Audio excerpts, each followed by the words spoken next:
Lecture start करने से पहले मैं कुछ चीज़ें आपको बता देना चाहता हूँ, क्योंकि अभी कुछ लोगों का कमेंट भी आया था इससे पहले कि किस तरह से मैं टेलीग्राम या अदर चैनल को फॉलो करूँ या उनको सब्सक्राइब करूँ, जिससे वहाँ पर जो मैं पीडीएफ शेयर करता हूँ वो उन लोगों को मिल नहीं पा रही है, तो उनको ढूँढने में भी दिक्कत हो रही है। तो मैं कुछ ये आपको तरीके बता रहा हूँ, इस तरीके से आप जो भी चीज़ अगर जो आईएएस एग्जाम से रिलेटेड अगर देख रहे हो या ढूँढ रहे हो तो आपको मिल जाएगी।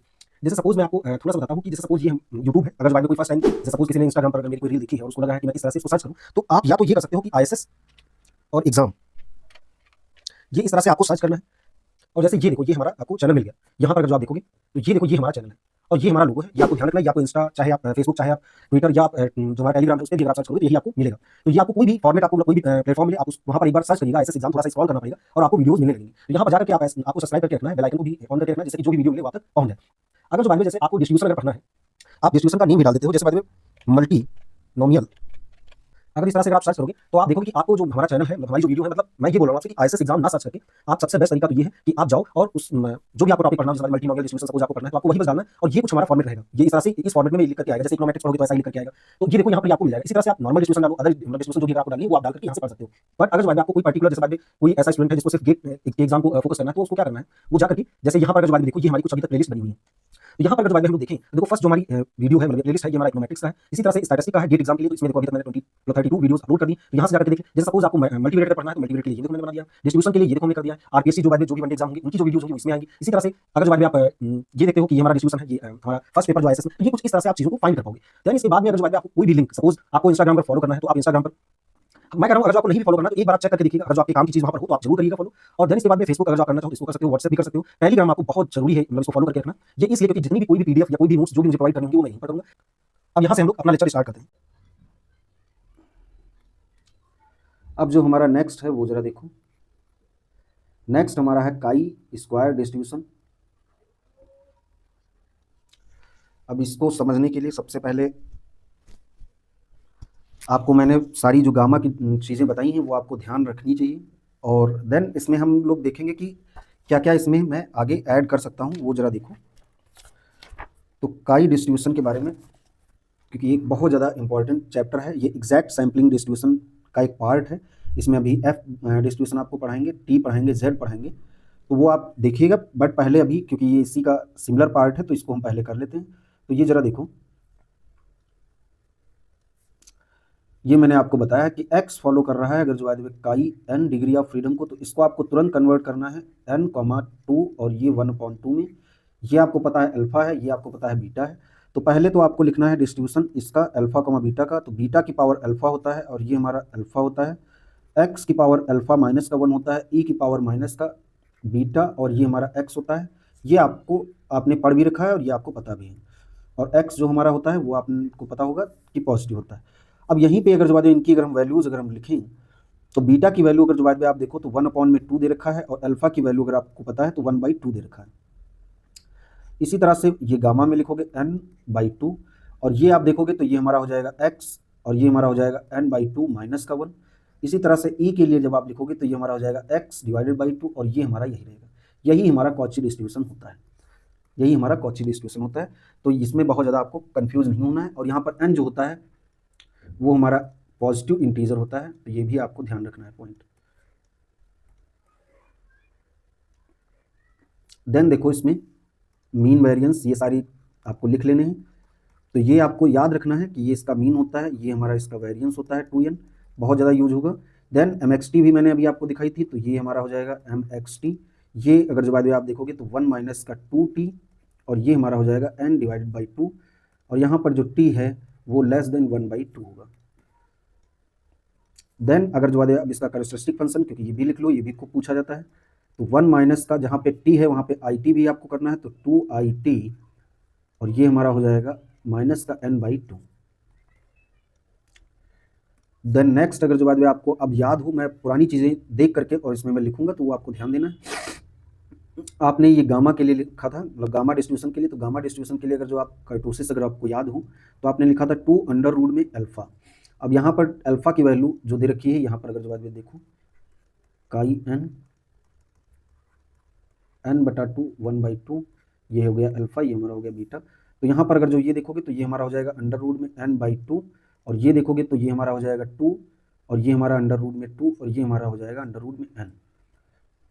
तो अगर जो बाद में इसको और अच्छे से हम लिखें तो 8/n हो जाएगा, ये हमारा पॉजिटिव होगा, ये हमारा ये हमारा पॉजिटिव है तो ये पॉजिटिवली स्क्यूड हो जाएगा क्योंकि स्क्यूनेस की बात कर रहे हैं।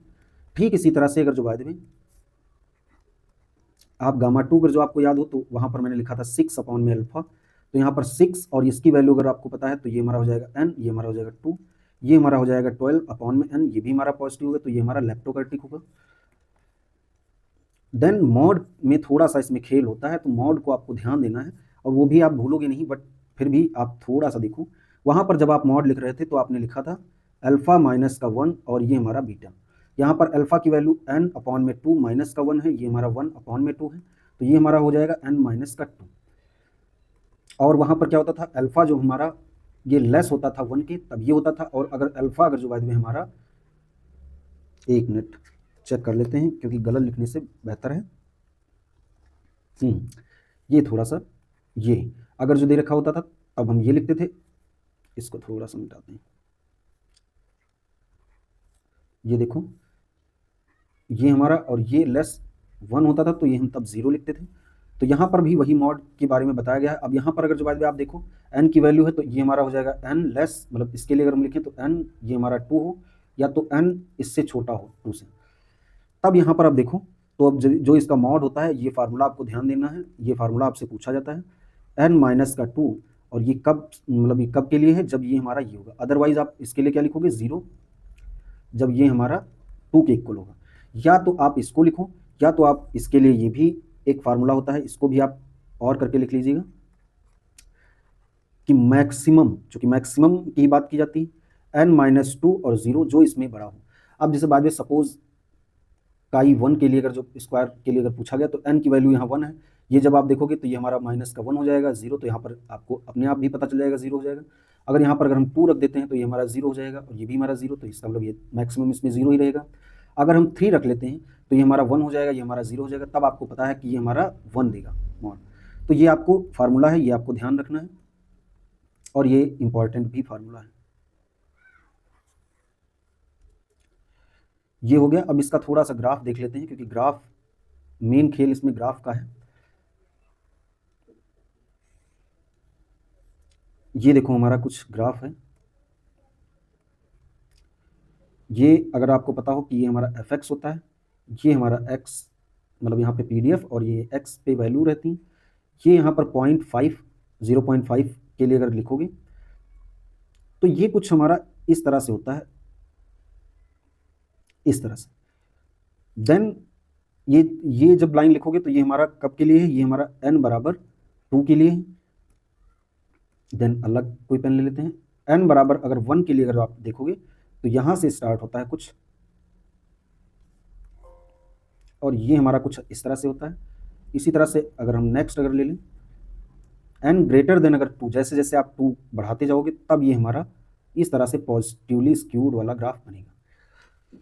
तो ये इसीलिए जो n की वैल्यू, ये जो इस वैल्यू पे आप देखते हो मॉड जो है हमारा यहाँ पे समथिंग इस तरह से रहेगा, मतलब ये इसे टच नहीं हो रहा है, ये यहाँ पे जा रहा है, तब हमारा मॉड कुछ इस तरह से होगा, मतलब 0 के समथिंग आएगा, मतलब यहाँ पे 0 होगा, यहाँ पे 1 होगा, यहाँ पे 2 होगा, यहाँ पर 3 होगा, यहाँ पर 4 होगा, ऐसे कुछ दे रखा है x की वैल्यूज। तब आप देखोगे तो यहाँ पर मॉड जो हमारा रहेगा वो हमारा 0 रहेगा, बट जैसे जैसे आप बढ़ाओगे उस हिसाब से ये मॉड शिफ्ट होता चला जाएगा, तो जो भी वैल्यू होंगी उस पर ये हमारा मॉड आएगा। अच्छा, ये हो गया। अब देन इसमें अगर जो बाद में आपको एडिटिव प्रॉपर्टी अगर जो आपको लिखना हो तो x अगर जो बाद में फॉलो कर रहा है काई स्क्वायर m को, y अगर जो फॉलो कर रहा है काई स्क्वायर n को, और ये दोनों इंडिपेंडेंट हैं, तो देन आपको लिखना है x प्लस वाई ये फॉलो करेगा हमारा chi square m plus n को। आप इस तरह से भी लिख सकते हो, आप इस तरह से भी लिख सकते हो। कैसे? n plus m divided by 2 1/2। अब यहीं पे इसको भी अगर जो बाद में आप लिखो तो ये हमारा हो जाएगा गामा, ये हमारा हो जाएगा m/2, ये हमारा हो जाएगा 1/2। इसको अगर जो बाद में आप लिखो तो ये आप इस तरह से भी कर सकते हो अगर जो बाद में आपको प्रॉब्लम होती है तो ये अल्फा, ये हमारा हो गया लैम्डा, अगर जो लैम्डा की वैल्यू अगर हम ये मान लें, ये हमारा हो गया बीटा, ये हमारा हो गया लैम्डा। तो यहाँ पर अल्फा प्लस बीटा मैंने ऐड कर दिया और लैम्डा जो था वो मैंने ऐसे ही लिख दिया। देन इसी तरह से इसमें और चीज़ें पूछी जाती हैं जो मैंने वहाँ पर लिखा रखी हैं, बट यहाँ पर भी उसके लिए पूछा जाएगा, तो आप उसके लिए भी रेडी रहो। अब वो क्या पूछा जाएगा, जैसे बाय द वे इसकी जो प्रॉपर्टीज़ हैं वो ज़रा देखो। तो आपको इसके लिए भी रेडी रहना है कि अगर जो x अपॉन वाई ये अगर फॉलो करता है तो ये मैंने बताया है बीटा सेकेंड को ये फॉलो करेगा, और ये हमारा अल्फा है, ये हमारा बीटा है। या तो आप ऐसे याद करो, या तो आप ये वाला तरीका मुझे लगता है सबसे बेस्ट है। या ये हमारा हो गया अल्फा, ये हमारा हो गया बीटा, तो ये हम लिखेंगे अल्फा और ये हम लिखेंगे बीटा। तो अल्फा बीटा की जगह पे क्या मतलब वैल्यू है, तो ये हमारी वैल्यू है, इसको मैं हटा देता हूँ। अल्फा लिखेंगे, सॉरी अल्फा लिखेंगे और यहाँ पर बीटा लिखेंगे, कॉमा करके उसी वैल्यू को यहाँ पर लिखना है। तो m/2 हो जाएगा, ये हमारा हो जाएगा n/2। ठीक है। अब ठीक, अगर जो बाद में इसको हम रिवर्स कर दें तो ये भी आपको पता है, अगर जो इसको हम रिवर्स कर दें y अपॉन में x, इसके लिए अगर जो आपसे पूछ ले तो बीटा सेकेंड, और ये हमारा क्या हो जाएगा n/2, ये हमारा हो जाएगा m/2। तो ये भी आपको ध्यान देना है। देन आप देखो x और x प्लस का y अगर जो आप देखो तो ये हमारा बीटा फर्स्ट, ये फॉलो करेगा m/2 और ये हमारा हो जाएगा n/2। और ये अगर जो बाद में आप देखोगे कि y x प्लस वाई, तो ये अगर जो बाद में आप देखो तो ये बीटा फर्स्ट, इसमें भी ऑर्डर चेंज हो जाएगा, तो ये हमारा n/2 हो जाएगा, m/2 हो जाएगा। तो आपको बिल्कुल भी घबराना नहीं, बस आपको जो भी मैंने प्रॉपर्टी बताई है वो प्रॉपर्टी अगर आप ध्यान रखते हो तो आपका कभी भी जो क्वेश्चन होगा वो गलत नहीं होगा और हमेशा आप उसको कर पाओगे। देन इसमें देखो कुछ और जो प्रॉपर्टीज़ हैं, उन प्रॉपर्टीज़ को हम लोग देखते हैं। मीन डेविएशन अबाउट मीन, और हाँ इसका जो मैंने आपको बताया था बट मतलब सॉरी बताना भूल गया मैं, ये हमारा n है और y अगर जो बाद में आप देखो तो ये काई स्क्वायर m है, ये इंडिपेंडेंट है। तो मैंने आपको बताया है कि x प्लस वाई ये काई को फॉलो करेगा m प्लस n, तो ये इसका कन्वर्स भी ट्रू करेगा, मतलब इसका कन्वर्स भी ट्रू होगा। और ये मैंने, अगर आपने पॉइजन डिस्ट्रीब्यूशन जब उसका लेक्चर अगर आपने देखा है तो उसमें मैंने बताया था कि पॉइजन डिस्ट्रीब्यूशन में सिर्फ होता है और ये कॉची डिस्ट्रीब्यूशन में होता है। तो यहाँ पर भी मैं, अगर आप सिर्फ ये देख रहे हो तो ये भी ध्यान रखो कि यहाँ कॉची डिस्ट्रीब्यूशन में कन्वर्स ट्रू होता है और पॉइजन में भी हमारा कन्वर्स ट्रू होता है। इसको हम एडिटिव प्रॉपर्टी कहते हैं, या आप इसको ये भी कह सकते हो एडिटिव प्रॉपर्टी, या तो आप इसको बोल दो कि रिप्रोडक्शन प्रॉपर्टी। इन दोनों को इसी तरह से पूछा जा सकता है। देन ये भी हम हटा देते हैं। देन देखो नेक्स्ट हमारा है, ये इसके लिए भी पूछा जाता है, ये आपसे पूछा जाएगा जब आप वनडे एग्जाम दोगे तो वहाँ पर ये पूछा जाएगा। पियर्सन, या आगे कार्ल पियर्सन भी लगा हो सकता है, पियर्सन कोफिशिएंट ऑफ स्क्यूनेस। तो स्क्यूनेस के लिए जो फार्मूला होता है वो जरा देखो, हमारा होता है मीन माइनस का मॉड अपॉन में स्टैंडर्ड डेविएशन। ये आप देखोगे कि आपसे क्वेश्चन पूछा गया है आरपीएससी 2025 में जो एग्जाम हुआ है वहाँ पे ये आपसे पूछा गया है क्वेश्चन। तो यहाँ पर अगर जो बाद में आप देखो तो मीन अभी आपने कैलकुलेट किया था, मीन क्या होता हमारा n, मॉड अगर जो बाद में आपको आइडिया हो तो n माइनस का 2 मैंने कैलकुलेट कराया था अभी, और स्टैंडर्ड डेविएशन चूँकि वेरिएंस हमारा होता है 2n, तो ये देखोगे तो ये हमारा हो जाएगा 2n। ये हमारा यहाँ से देखोगे n हमारा कैंसिल आउट हो जाएगा, प्लस का 2 बचेगा, और ये हमारा √2n, तो ये हमारा अगर कैंसिल आउट कर दें तो देखो यहाँ पर ये हमारा 2 अपॉन में n, तो ये हमारा स्क्यूनेस के लिए है। तो ये यहाँ से भी आप स्क्यूनेस बता सकते हो कि जो आपका स्क्यूनेस है ये पॉजिटिव है, ये पॉजिटिवली स्क्यूड है। तो ये आपसे फार्मूला आपसे पूछा गया होगा वहाँ पर, तो ये इस तरह से भी आप ध्यान रखो कि ये इस तरह से भी पूछा जा सकता है। और ये किसी भी डिस्ट्रीब्यूशन में फार्मूला मैंने आपको बता दिया, मॉड माइनस का मीन, नहीं सॉरी मीन माइनस का मॉड, और ये हमारा हो जाएगा स्टैंडर्ड डेविएशन। और आपको ये भी अगर जो बात पता हो, एक मिनट मैं इस फार्मूले को भी मैं अच्छे से देख लेता हूँ, क्योंकि ये अगर जो बात कहीं पर भी अगर ऐसे भी अगर आपसे आ जाए पूछ लें तो आप घबराइए नहीं और बस उसका यूज करिए, क्योंकि ये क्वेश्चन यहाँ से भी पूछा जाता है। देखो जरा,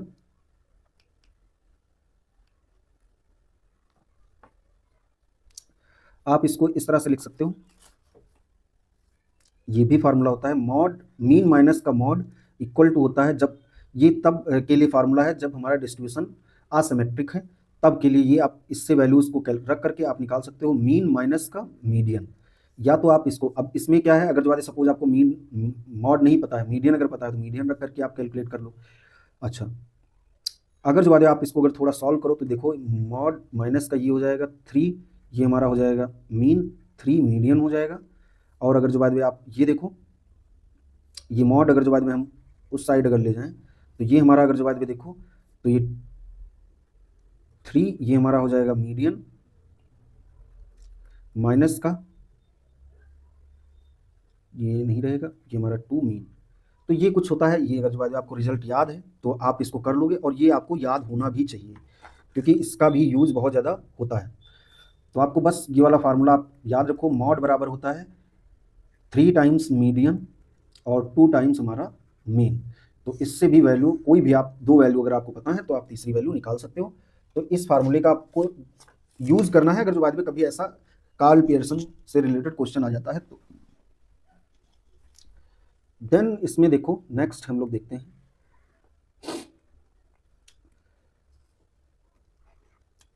कि मीन डेविएशन अबाउट मीन अगर जो आपसे पूछा जाए तो उसका फार्मूला देखो, ईटा बराबर हमारा हो जाएगा एक्सपेक्टेशन x माइनस का n। मीन इसका यही होता है। तो इसका जो ये फार्मूला होता है, ये फार्मूला आपको ध्यान देना है, वनडे एग्जाम में ज़रूर पूछा जाएगा, और वनडे एग्जाम में ऐसे क्वेश्चन बहुत आते हैं, डायरेक्ट रिजल्ट बेस होते हैं। अब वहाँ पे अगर जो आप सोचो अगर इसको प्रूव करने चले गए तो आप बहुत ज़्यादा पीछे हो जाओगे। ये हमारा 4 हो जाएगा डिवाइडेड बाई 2 हो जाएगा, और ये हमारा n डिवाइडेड बाई 2। और आपको इसको चेक भी करना है एक बार कि ये यही होता है या नहीं होता है, मतलब इसमें कोई चीज़ मैंने गलत तो नहीं लिखाई। और ये हमारा गामा है, ठीक। कोई भी चीज़ अगर मैं लिखूँ उसको एक बार आप रीचेक कर भी लो। वैसे तो मैं अपनी तरफ से पूरा सही लिखाता हूँ, बट होता क्या है कि बोल कुछ रहा हूँ लिख कुछ रहा हूँ, ऐसा कभी कभी आपके साथ भी होता होगा, तो ये थोड़ा देख लेना। तो ये हमारा अगर कुमलेंस अगर जो आप इसकी कैलकुलेट करोगे तो ये इसके इक्वल होता है मीन के, तो ये n होगा। इसी तरह से अगर जो बाद में आप, और ये बहुत ज़्यादा कठिन नहीं है, अगर जो बाद में आपको कुमलेंस का अगर जो बाद में आपको फार्मूला पता है, ये मैंने सॉरी ये आपको मैंने अभी उसमें लिखाया था, जब गामा आपको पढ़ाया था तब मैंने आपको लिखाया था बीटा की पावर r। अब चूंकि ये आपको पता है कि ये n स्क्वायर ये गामा में किस तरह से ओपन होगा, n डिवाइडेड बाई 2 1/2। मैं देखो बार बार उसी तरह से लिख रहा हूँ, ये इसलिए भी लिख रहा हूँ कि आपको याद हो जाए। आपको भी ऐसे लिखना है, कुछ भी कोई क्वेश्चन आ जाए उसका अगर गामा और इसमें रिलेशन बन रहा है आप लिखते जाओ, लिखते रहोगे आपके हैबिट में पड़ जाएगा, फिर आप देखोगे आपको चीज़ें दिखने लगेंगी, मतलब जैसे नहीं होता है। तो अब अगर जो बाद में यहाँ पर अगर आप वैल्यू रखो तो n/2 हो जाएगा, और ये अगर जो बाद में आप देखो वैल्यू, तो कभी अगर जो बाद में इसका अगर पूछा जाए तो ये भी आप कैलकुलेट कर पाओ ये, और ये हमारा हो जाएगा 2 की पावर 1/2 की पावर ये हमारा r हो जाएगा। और इसको अगर जो बाद में आप थोड़ा सा सिस्टमेटिक और लिखो तो ये हम देखते हैं, ये हमारा हो जाएगा 2 की पावर r, और ये हमारा 2 नीचे जो लिखा है ये ऊपर जाएगा 1 हो जाएगा, और ये हम यहाँ पर लिख लें तो n लिख सकते हैं। और इसको अगर जो हम लिखें तो ये r लिखा है, और इसको अगर थोड़ा सा और अच्छे से लिखना चाहें कि जिससे कि ये r माइनस का 1 हो गया है, तो इसको हम फैक्टोरियल में r माइनस का 1 लिखें तो ये कुछ ये आएगा। अब यही वैल्यू बस आपको यहीं पे रखनी है। अब जैसे बाद में कप्पा 1 अगर जो आप लिख रहे हो तो r बराबर 1 करना है तो n हो जाएगा, और ये हमारा 2 और ये हमारा हो जाएगा 0। जब 1 हम लिखेंगे ये भी हमारा 0 हो जाएगा, तो ये देखोगे n आएगा, यही आपका मीन होता था, तो इसका मतलब ये सही हो गया। इसी से तरह से कप्पा 2 अगर जो आप देखोगे तो अगर जो यहाँ पर हम लिखें तो n हो गया 2 की पावर ये हमारा 1 हो गया, और ये यहाँ पर देखोगे 2 माइनस का 1 1, और ये हमारा इसकी भी वैल्यू 2n, ये भी आपने वेरिएंस पढ़ रखा है। देन इसी तरह से कप्पा 3 अगर जो आप देखो यहाँ से कैलकुलेट करना चाहो तो n लिखोगे 2 की पावर ये अगर जो देखो तो ये हमारा 2 बचेगा, ये हमारा देखोगे तो 2 बचेगा, तो ये हमारा हो जाएगा 4, और ये हमारा 2 तो ये हमारा हो जाएगा 8n, ये हमारा हो गया μ3। आप यहाँ से भी कैलकुलेट करोगे। देन आप देखोगे μ4 अगर कैलकुलेट करोगे तो n 2 की पावर 3, और ये हमारा 3 हो जाएगा, तो 3 को हम लिख सकते हैं 6, और ये हमारा 8 हो जाएगा, ये हमारा n हो जाएगा, तो ये हमारा हो जाएगा 48n। और जब आप μ4 अगर कैलकुलेट करोगे तो उसका रिलेशन मैंने बार बार लिखा है, फिर से लिख लो, और इसको आपको ध्यान रखना है, इसका ये स्क्वायर हो जाएगा। तो देन आप देखोगे तो ये हमारा आ जाएगा 48n प्लस 3 टाइम्स, और ये हमारा 2n स्क्वायर मैंने लिखा है, तो ये हमारा हो जाएगा 48n प्लस ये हमारा हो जाएगा 12, और ये हमारा हो जाएगा n स्क्वायर, मतलब 12 और n का स्क्वायर। देन अगर जो बाद में आप इसमें भी अगर थोड़ा कंफ्यूज होते हो तो ये देखो, ये अगर जो हम कॉमन ले लें तो यहाँ पर हमारा हो जाएगा n, और ये हमारा हो जाएगा 4। ये आपको वैल्यू याद नहीं करनी है, मैं फिर कह रहा हूँ, बस आपको याद क्या करना है, ये भी नहीं याद करना है, आपको बस ये एक बार लिख लेना है, आपके माइंड में रहना चाहिए कि हाँ ऐसा कुछ ही आता था। अगर आपको याद ही नहीं रहेगा तो आप चीज़ें फिर वहाँ पे निकालोगे, फिर आप उस पर श्योर नहीं हो पाओगे। अब आपको कुमुलेंस में अगर जो याद करना है तो आप गामा का ये वाला फार्मूला याद रखो, फिर तो आप तुरंत सारी चीज़ें बना ही लोगे। इसलिए गामा बहुत ज़रूरी, गामा आपको आना ही चाहिए।